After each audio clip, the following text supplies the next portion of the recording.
Bienvenue dans Nos francophones ont du talent, votre nouvelle émission audio et vidéo de Choc FM 105.1. Une émission qui met en lumière le talent de ces nombreux francophones qui font vibrer et vibrer notre belle communauté multiculturelle. Un projet rendu possible grâce au gouvernement de l'Ontario. Bonjour et bienvenue sur les ondes de Choc FM et en vidéo sur notre page YouTube. Ici Guillaume Laurin avec une autre de nos émissions. Nos francophones ont du talent. Aujourd'hui, une émission un petit peu particulière parce qu'on s'éloigne un peu de Toronto tout d'abord pour se rendre à Sudbury et parce que aussi, au-delà de la personnalité de notre invité aujourd'hui, eh bien, c'est toute une institution véritablement qu'on vous propose de découvrir ou de redécouvrir, puisqu'il s'agit d'un festival, un festival unique en son genre, qui fête déjà, j'ai envie de dire, ses 50 ans d'existence aujourd'hui, cette année. Mon invité, c'est Marcel Vaillancourt, porte-parole et responsable des communications, impliqué depuis très longtemps dans l'histoire du festival La Nuit sur l'étang. Marcel, bonjour. Bonjour, merci de votre accueil. Merci Marcel de se prêter au jeu du portrait pour notre émission Nos francophones ont du talent et de revenir avec nous sur l'histoire formidable, l'épopée, j'ai envie d'appeler ça comme ça, de La Nuit sur l'étang depuis 1973. Tout d'abord, commençons par toi. Tu es le porte-parole de La Nuit sur l'étang. D'où tu viens? Quel est ton parcours en deux mots? Moi, j'ai grandi dans la région de Sudbury, dans un petit village qui s'appelle Chelmsford. Je suis allé à l'école secondaire Rayside, justement, pas loin de ce petit village. Et puis, c'est à Rayside, dans les années 70, que j'ai pris connaissance de La Nuit sur l'étang parce que j'avais des amis qui allaient à l'université et me parlaient de cette soirée légendaire et mythique qui commençait vers les 8 heures, 20 heures le soir et jusqu'aux petites heures du matin. Et donc, je suis arrivé, moi, en 1979 à l'Université de Laurentienne. J'étais impliqué dans l'Association des étudiants francophones avant même que je suive mon premier cours. C'est drôle parce que dans ma vie plus tard, j'ai également été impliqué dans l'Association des enseignants et enseignantes de l'Ontario avant même de suivre mon premier cours. Donc, il semble y avoir un parallèle. Alors, moi, quand j'étais au secondaire, je voulais absolument réaliser et produire des spectacles, mais j'étais trop occupé. Je travaillais 25 heures par semaine. J'étais quand même très studieux et je jouais au hockey. Donc, je pouvais pas justement faire partie du café chantant qui devait se rencontrer à chaque soir pour produire des spectacles. J'étais le bras droit de la personne qui devait organiser, les festivals de Noël, les spectacles là, à l'école en 7e et 8e. Donc, j'avais ça dans le sang. Et puis, quand je suis arrivé à Laurentienne, j'ai dit, bon, je vais m'impliquer 100% dans toutes les activités. J'ai booké des shows comme Corbeau et puis d'autres. Et puis, éventuellement, La Nuit sur l'étang, ce qui est arrivé, c'est que La Nuit a connu les années 70, vers la fin, un essoufflement. C'est un peu ce qui s'est passé aussi en 80-81 avec l'association étudiante. Donc, on m'a élu à la présidence. Puis, en étant élu à la présidence, je reçois un appel du directeur des services en français qui dit « Marcel, tu dois organiser La Nuit. » Je dis un instant, là, j'ai une pleine charge de cours, je viens juste d'être élu à la présidence. Ah, alors on a créé un comité, on a embauché quelqu'un pour faire la coordination pour 81-82. Heureusement que cette personne avait été formée par un animateur qui était payé par l'Université de Laurentienne. Imaginez, oui, l'université payait un animateur pour le secteur francophone. Malheureusement, quand cette personne a quitté, boum, ça a été rayé de la carte. Et donc là, mais moi, je pensais justement en termes du 10e anniversaire. Je me suis retrouvé seul sur le campus de l'Université de Laurentienne, justement dans le bureau de service d'animation de la nuit. Au mois d'avril-mai 1982, je dis, je fais quoi là? Est-ce que je vais à Boston College pour compléter faire ma 4e année en sciences économiques ou je reste à Sudbury, je retrousse mes manches, puis je mets en marche vraiment ce grand spectacle mythique, légendaire dont j'entendais parler quand j'étais au secondaire. Faites compte. Toi cet amour-là de la scène, cet amour de la musique, c'est quelque chose qui te vient de ta famille, c'est quelque chose c'est un rêve d'enfant. Comment est-ce que c'est né en toi? Oui, c'est bon. Ben d'abord, j'ai été le lead d'une pièce de théâtre. J'avais 5 ou 6 ans. Oh, On perd l'heureux, et c'est comme là j'ai été mordu par la scène. Et ok. alors que à l'école élémentaire, alors que quand c'était le temps de faire des discours, tout le monde, tu sais, c'était oh non, moi j'étais là très tranquille, gêné, mais à l'intérieur, oui, oui, ok. Donc c'est là où le performer de chez moi est né. Euh, Puis éventuellement, quand c'était le temps de produire des spectacles, Madame Lauzon me libérait. Elle dit, Marcel, va avec Madame Giroux-Dufresne, prends tout le temps qu'il faut pour organiser ça. La musique, ça a toujours été quelque chose de très fort pour moi. Le Ouais. gars qui s'intonisait la radio, qui écoutait le Top 100 et tout ça. En 7e année, j'avais commencé à prendre des cours de guitare. J'avais pas la discipline pour devenir musicien, donc je suis devenu producteur, mais j'ai une oreille musicale et puis ça toujours, j'aime ça, moi, produire des shows. Il y en a qui peuvent dire que, tu sais, you're born teacher, you're born producer.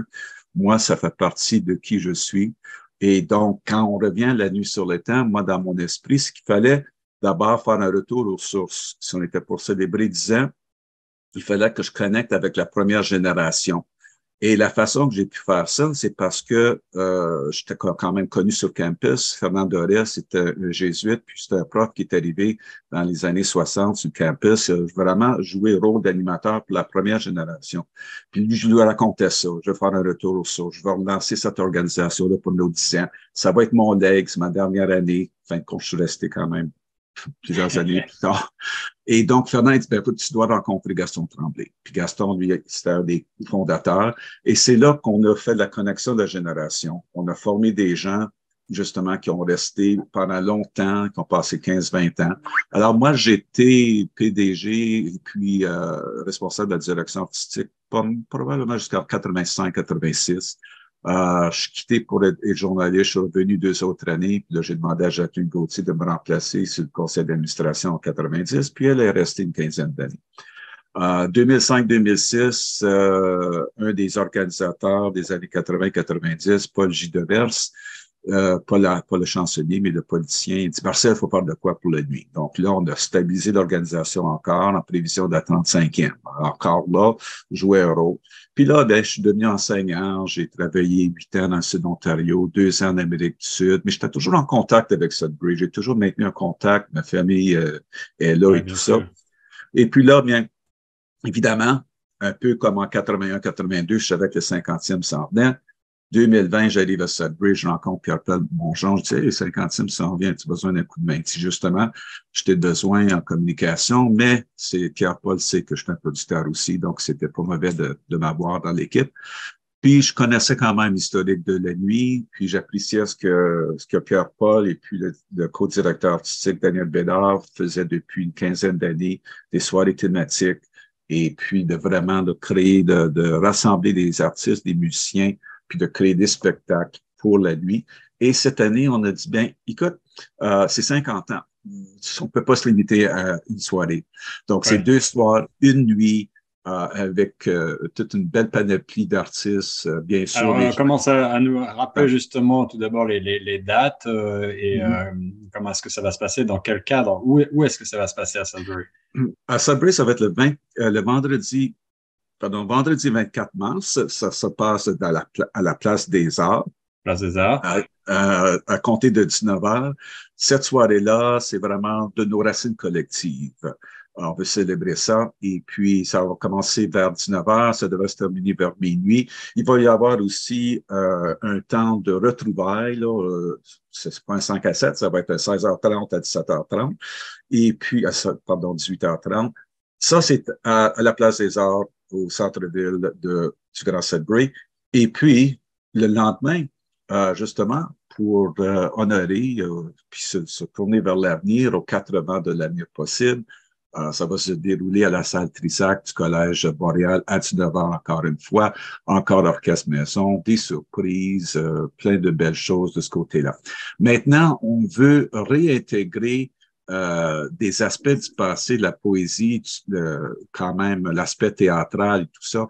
Moi, la façon que j'expliquais ça dans les années 80, où on ne pouvait pas avoir des pièces de théâtre, on avait quand même des des poètes, c'était d'écouter. Ouais. À ce moment-là, on a toujours le théâtre du Nouvel-Ontario, la galerie, et puis prise de parole, qui se spécialise dans les autres disciplines. Puis nous, compte tenu du fait qu'on est diffusé à l'antenne de Radio-Canada en Ontario, puis aussi à travers le Canada. Puis moi, j'ose croire qu'on doit avoir le record pour la plus longue émission qui est hors sport puis hors politique. Alors, vraiment, faut le faire. Là, Combien d'heures d'émission à peu près? 6h30. De 6h30 20 d'émission. à 2h30 du matin. Oui, non-stop. Magnifique. Et alors, avant même de devenir journaliste et reporter, réalisateur, à ce moment-là, c'est moi qui scriptais tout ça. Et puis, tu sais, j'ai travaillé avec des minutes puis des secondes. Ouais. Alors, le temps. donc, c'est un week-end qui promet. On a énormément de jeunes talents parce que on a toujours, comme je disais, La Brunante, qui est une série d'ateliers qui existe depuis 40 ans, qui sert justement de foyer de formation. Oui, parce que c'est ça, il faut bien dire pour nos auditeurs qui connaissent très mal l'historique de la nuit, c'est au-delà d'un festival classique de musique, mais c'est un lieu véritablement de création, d'enrichissement culturel, là, de la culture franco-ontarienne, et pas seulement musicale, tu le disais, de par ses racines. Il y a aussi de la poésie, il y a aussi de la scène, des arts du spectacle sous différentes formes, c'est ça? Exactement. On devrait avoir une exposition d'art visuel et tout ça. Donc, écoute, nous, on célèbre 50 ans. Prise de parole célèbre 50 ans aussi. Alors, ça a été vraiment, ce sont des années charnières, mais moi, je regarde justement avec le recul les années 80. C'est une décennie de consolidation pour la Nuit sur le temps où on a formé, comme je dis, des gens qui contribue encore aujourd'hui. Gino Saint-Jean, c'est celui qui s'occupe de la direction artistique du Vendredi soir. Lui a été recruté justement dans les années 80. Donc, là, on travaille, on a des projets justement pour rajeunir notre auditoire, pour aller former une nouvelle génération aussi de producteurs. Donc, il y a des choses en marche comme ça. Tu sais, c'est vraiment un regard vers l'avenir pour assurer la pérennité de l'organisation. Tu es surpris par la longévité, 50 ans, tu t'y attendais lorsque tu as repris les rênes au début des années 80? Moi, je reviens toujours à cette journée-là, ou ces moments-là, seul au bureau de la nuit, et puis disant, je vais-tu à Boston ou je reste? Et puis, mon but dans ce moment-là, c'était quoi? Je reste, je trousse mes manches, je veux vraiment relancer ça pour au moins une autre 10 ans.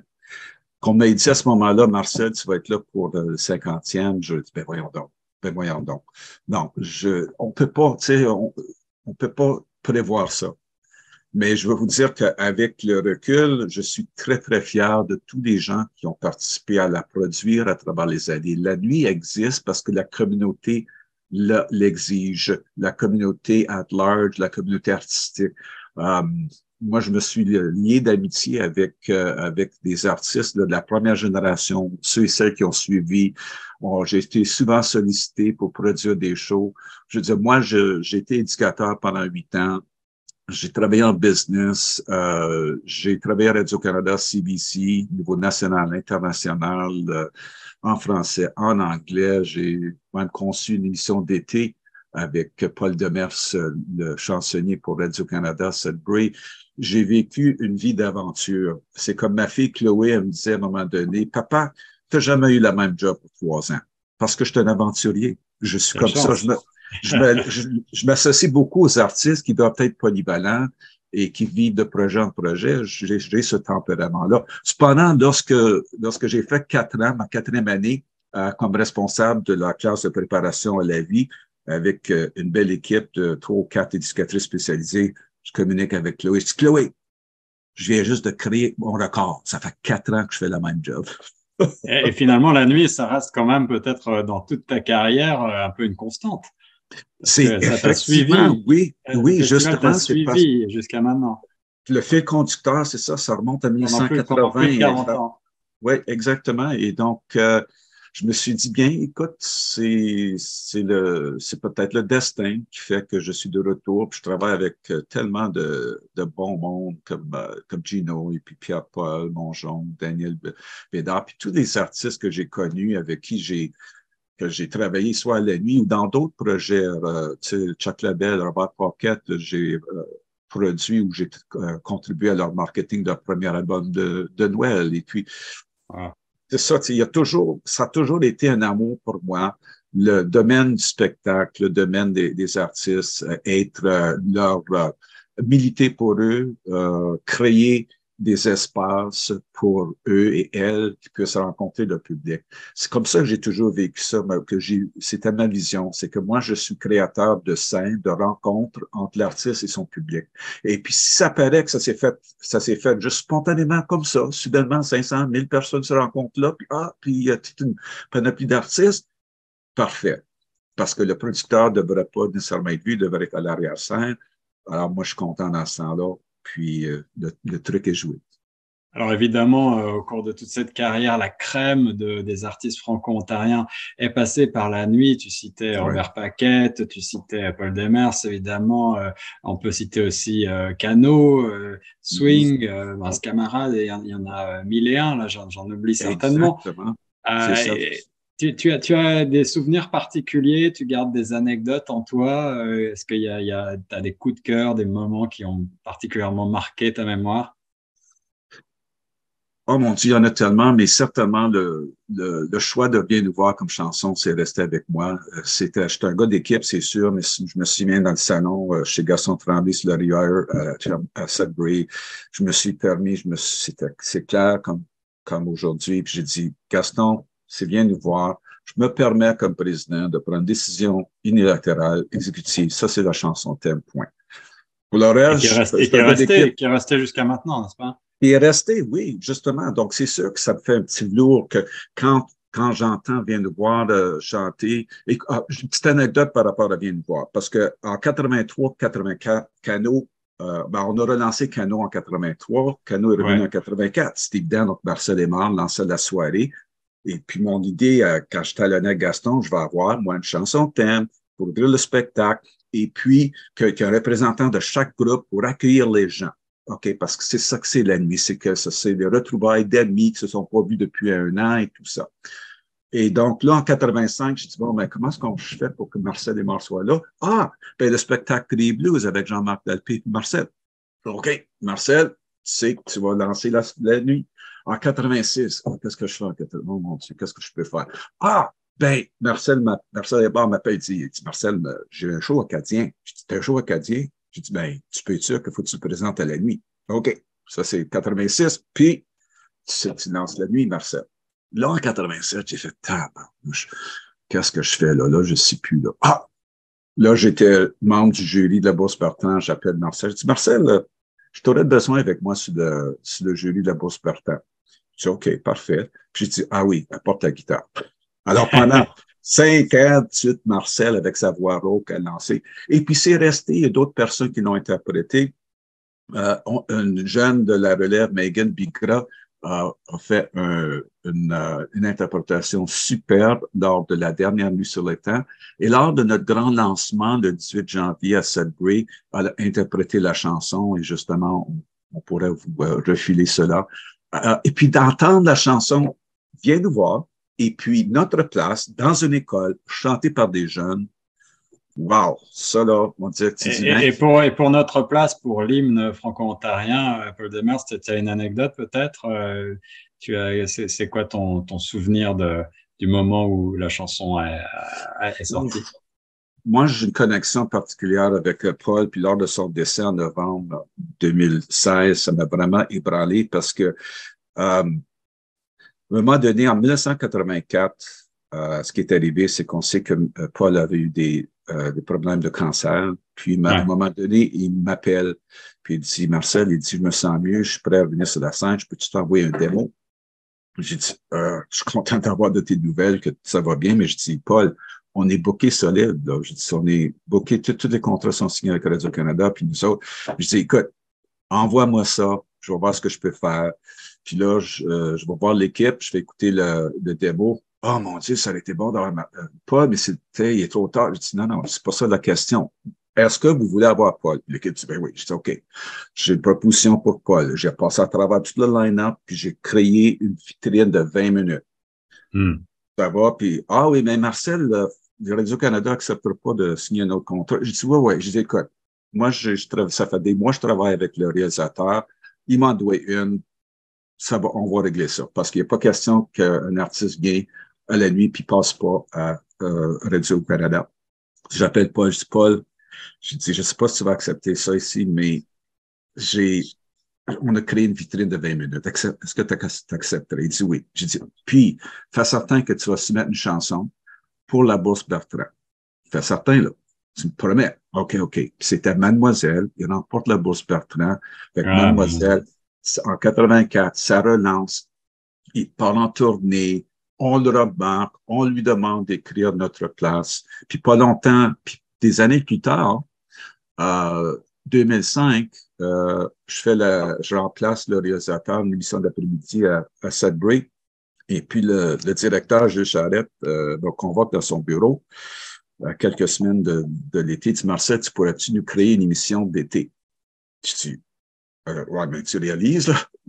Puis je dis, OK, mais je commence avec qui, puis quoi? Puis il dit, ben, j'ai déjà embauché l'animateur. Il dit, qui?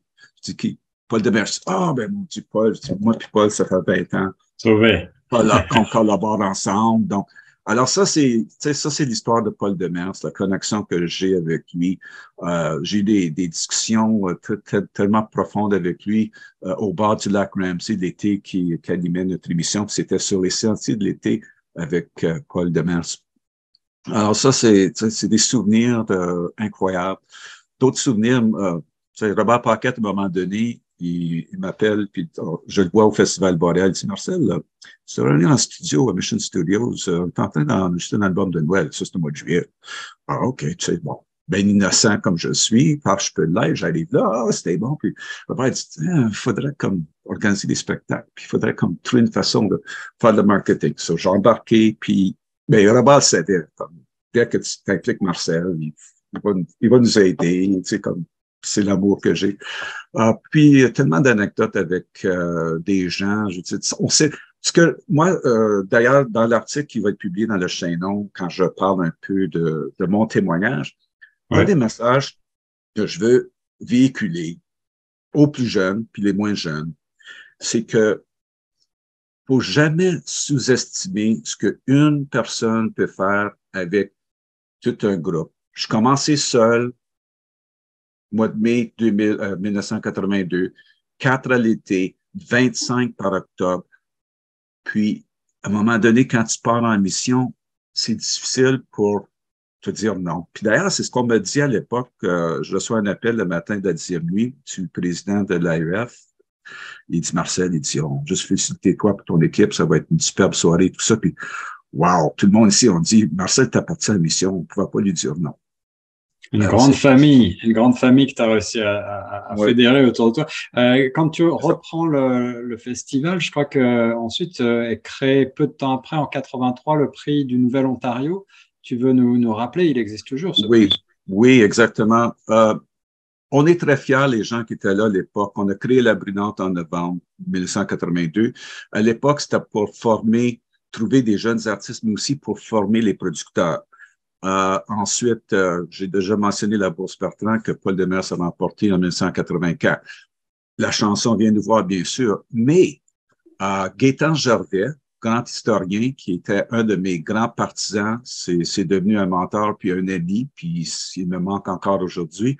Gaétan et puis Gaston, puis moi-même, responsable de la nuit, on a créé le prix du Nouvel Ontario pour justement honorer la carrière d'une personne qui aurait contribué d'une façon ou d'une autre aux arts et cultures en Ontario français. J'ai eu le plaisir de présenter le premier prix du Nouvel-Ontario sur l'estrade à la 10e nuit au père Germain Lebu et la réponse de la foule était spontanée et chaleureuse et standing ovation, ça c'était superbe. Le deuxième prix du Nouvel-Ontario était remporté par Hélène Brodeur, qui avait accepté par téléphone. Mais mon épouse puis moi, on s'est chargé d'apporter le trophée à Manatic chez Madame Brodeur. Donc, c'était... Puis là, et puis, donc, ça a continué, ça aussi. Donc, il y a des gens comme Robert Paquette, Gaston Tremblay et les grands des grands, des gens qui ont contribué justement pour, c'est l'Oscar de l'Ontario français. Quand tu remportes ça, ça veut dire qu'on t'a reconnu pour avoir fait une contribution incroyable à la vitalité artistique et communautaire et culturelle de l'Ontario français. Voilà, tous les plus grands noms, on l'a dit, Robert Paquette, Chuck Labelle, Bren Lavoie, Jean-Marc Dalpé, Cano, on a parlé de pas mal d'artistes, Paul Demers évidemment, mais il y en a bien d'autres. Quelle est ta vision sur l'avenir maintenant, Marcel? Est-ce que tu as des jeunes de la relève qui sont particulièrement, que tu voudrais mettre en avant ou dont tu es particulièrement fier là? Bien, écoutez, les artistes qui vont être là, qui vont faire partie du spectacle aux 80 de l'année possible, Mireille Malo, d'autres comme ça, moi, j'ai tellement confiance, je suis tellement encouragé par ce qu'on voit. C'est des gens qui sont très talentueux, mais aussi qui ont l'esprit ouvert pour apprendre de mentors comme Steph Paquette, Daniel Bédard, puis Jacques Grills, dans des ateliers, par exemple, comme je dis, avec la Brunante. Moi, je suis très encouragé de ce côté-là. J'ai justement des idées pour les prochains 5 ans, dont j'ai déjà discuté un peu avec Pierre-Paul et puis Daniel au sujet de la pérennité d'organisation.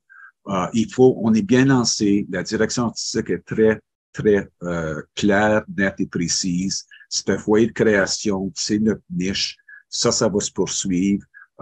Il faut davantage rajeunir l'équipe de production. Il faut connecter avec des étudiants, par exemple, au Collège Boréal, parce que d'ailleurs, notre spectacle est là. On a aussi un bureau à la Place des Arts et un bureau au Collège Boréal. Et d'ailleurs, j'ai rencontré des étudiants lors du lancement du 18 janvier. Et on va se rencontrer justement pour un lunch dans les prochaines semaines parce que la Nuit sur l'étang, c'était un foyer de tremplin pour les artistes, bien sûr, mais c'était aussi un foyer pour former des gens. On a 2 anciens chefs de cabinet pour les ministres de l'Éducation. On a une personne qui était responsable de relations publiques pour un collège et une université. On a une ancienne personne, Ron Casa, le grand juriste qu'on connaît. C'était mon directeur du bar à la 10e nuit. Alors, donc, c'est un foyer de formation. Donc, c'est ce que je transmets aux étudiants de Montréal. Et donc, c'est ça. Donc, il y a du travail à faire de ce côté-là. Sur le plan artistique, on est bien lancé. Développer davantage des partenariats avec des organismes et des compagnies. On a déjà des bons bailleurs de fonds, des bons commanditaires. On va poursuivre ce travail-là. Et puis, il faut avoir à un moment donné une rencontre pour dire, OK, on établit un plan de 5 ans, quels sont nos objectifs. Mais c'est très clair dans mon esprit où on se dirige, puis qu'est-ce qu'on pourrait faire avec et pour les artistes. Je pense que l'avenir est très prometteur de ce côté-là parce que je vois la nuit qu'on a eue, par exemple, récemment, l'an dernier déjà, avec Zachary Clément puis Megan Bigrap. Puis avec Chloé Thériault, je suis tellement un grand partisan de Chloé Thériault, avec son sens d'humour. Elle, faut que je crée un projet avec Chloé. Il faut faire de quoi. Donc, en tout cas, donc le talent est là. Puis ça me rajeunit, puis ça m'excite, puis ça me stimule. Puis je dis, wow! Alors, donc, je pense que je suis parti peut-être pour aider encore quelques années, Charles, si on me veut. Eh ben, c'est tout le mal qu'on te souhaite, Marcel. La passion t'anime et ça fait plaisir. En tout cas, 50 ans déjà de la Nuit de l'étang, un festival, on l'a dit, qui contribue à l'enrichissement de la culture franco-ontarienne, un tremplin pour la carrière de nombreux musiciens, un véritable catalyseur, mais aussi un lieu d'éducation, effectivement, de formation et bien d'autres choses encore. La prochaine édition, les 50 ans, c'est donc le vendredi 24 mars 2023 à la Place des Arts du Grand Sudbury à 19h, on l'a dit, et samedi 25 mars à la salle Trissac du Collège Boréal à 19h également. Marcel, merci beaucoup de s'être prêté au jeu dans cette émission de francophones et ont du talent. On reste sur les ondes de Choc FM 105.1. Je vous en prie et je vous lance l'invitation. Venez nous voir.